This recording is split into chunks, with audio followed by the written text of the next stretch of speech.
এইটা দর্শকদেরকে মাঝে মধ্যে ঢুকতে মানা করবো। লাইভে কি শুট আউট দেখতে পাচ্ছেন সরাসরি লাইভে?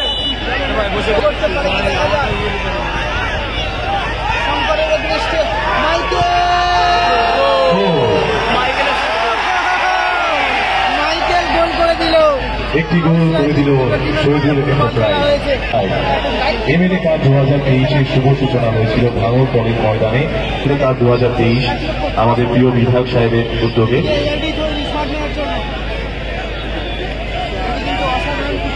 এবং এমএলএ কাপের ফাইনাল হবে 21শে জানুয়ারি 2024 জীবনতলা কলেজ ময়দানে। আপনাদের প্রত্যেক দর্শকদেরকে আমরা সেখানে আহ্বান জানাবো।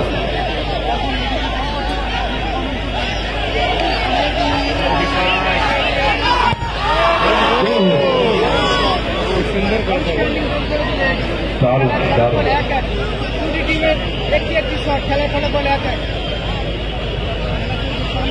টাই ব্রেকারে দুটি দলই একটি একটি করে গোল নিয়েছে।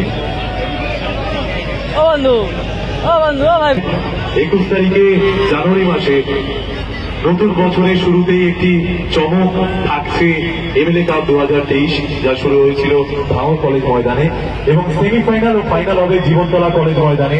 আমাদের প্রিয় বিধায়ক সাহেবের উদ্যোগে ঐকান্তিক প্রচেষ্টায় এমএলএ কাপ। পুরস্কার থাকবে জোড়া বাইক সহ আরো বিভিন্ন পুরস্কার দর্শকদের জন্য আহা সেটা থাকবে।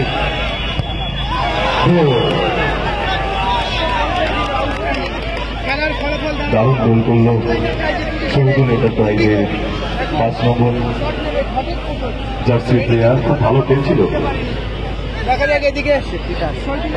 যে কথা বলছিলাম, আপনারা সবাই যে ভালোবাসা সেমিফাইনাল এবং final MLA cup Jibantala college ময়দানে, ওখানে সবাই যাবেন।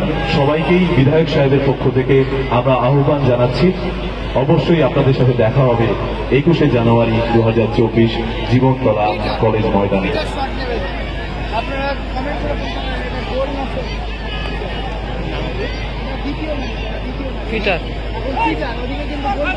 ক্লাবের ক্যাশিয়ার নাজমুল ভাইকে মঞ্চে আসার জন্য অনুরোধ জানাচ্ছি।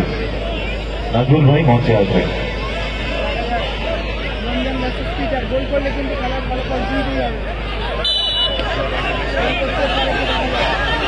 Vital shot.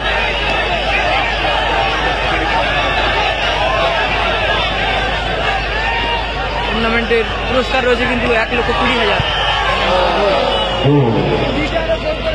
2-2 আদৌ কি টাই ব্রেকার থেকে খেলা কি এবার টসের দিকে এগোচ্ছে জানি না, সময় বলবে।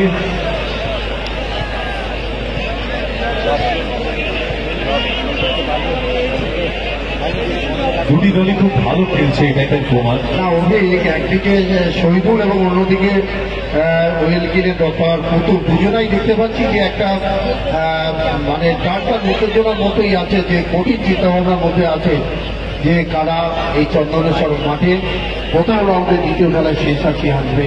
দেখা যাক শেষ পর্যন্ত এত দর্শক এবং আমাদের মাননীয় বিধায়ক সাহেব সহ আমাদের এক যা গণী ব্যক্তি আছে, শেষ হাসি তারা আছে দেখা যাক।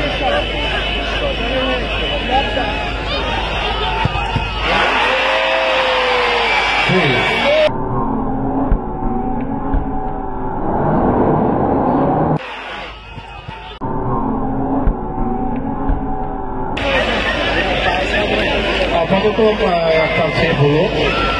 অধিক এটা তো ফুটবল, এখন বলা যাচ্ছে না কোন দিকে যাবে। যতক্ষণ না শেষ টাইব্রেকার হচ্ছে ততক্ষণ বলা যাচ্ছে না কোন দিকে যাবে। কিন্তু মাঠের যা সাপোর্টের যে অবস্থা দেখলাম, 90% কিন্তু ওই শহীদুল একাদশের দিকেই আমাদের সমর্থকরা আছে। কিন্তু দেখা যায় খেলায় মাঠে দর্শকরা দেখানোর একটু চেষ্টা করছে। কোন দিকে যায়? মাঠে কেউ নামবে না ভাই, প্রচুর দর্শক। মাঠে কেউ ঢুকবে না, আমাদের খেলার কেউ মাঠে ঢুকবে না, বলে যান মাঠে কেউ যাবে না, যাবে না। সকলকে অসংখ্য ধন্যবাদ লাইভে আসার জন্য। তো সকলকে অনুরোধ করব লাইভে শেয়ার করার জন্য। প্লেয়ার ছাড়া অন্য কেউ মাঠে প্রবেশ করবেন না, দলের কর্মকর্তা ছাড়া অন্য কেউ মাঠে প্রবেশ করবেন না। পরবর্তী খেলা হতে চলেছে সলমান খান মুম্বাই অনাথ ফাউন্ডেশন বনাম রায় বিল্ডার্স সোনারপুর।